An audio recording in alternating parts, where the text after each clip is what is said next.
Bangla live 24/7-এ আপনাদের সকলকে স্বাগত জানাই।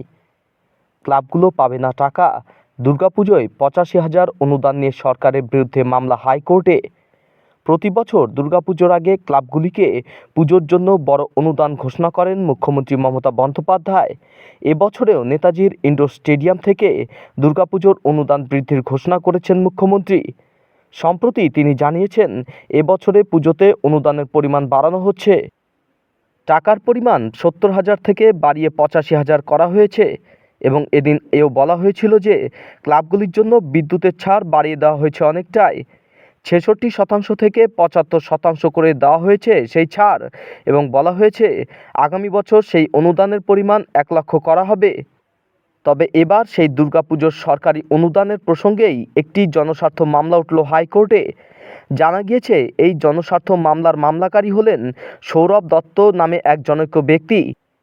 তার আবেদন, মানুষের রক্ত জল করা করের টাকায় দেওয়া অনুদান আদৌ কি রাজ্য সরকার কোর্টের গাইডলাইন মেনে খরচ করছে? ক্লাবগুলি বা পুজোর অনুদানের টাকা কিভাবে খরচ করছে খতিয়ে দেখুক কোর্ট। প্রয়োজনে উপযুক্ত সংস্থাকে দিয়ে তদন্তের নির্দেশ দিন। প্রধান বিচারপতি টি.এইচ শিবজ্ঞানমের ডিভিশন বেঞ্চে ওঠে এই মামলাটি। আগামী সপ্তাহে মামলার শুনানির সম্ভাবনা রয়েছে। এছাড়াও সূত্রের খবর, গত বছরের পুজোর সময়ও মামলা করেছিলেন সৌরভ। সেই সময় আদালত নির্দেশ দিয়েছিল রাজ্যকে খরচের খতিয়ান রিপোর্ট আকারে জমা দিতে হবে।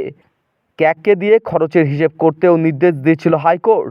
সেই রিপোর্টও নাকি রাজ্য এখনও জমা দেয়নি এবং কেন জমা দিল না তাই নিয়েও রাজ্যের বিরুদ্ধে হাইকোর্টে প্রশ্ন তুলেছেন মামলাকারী।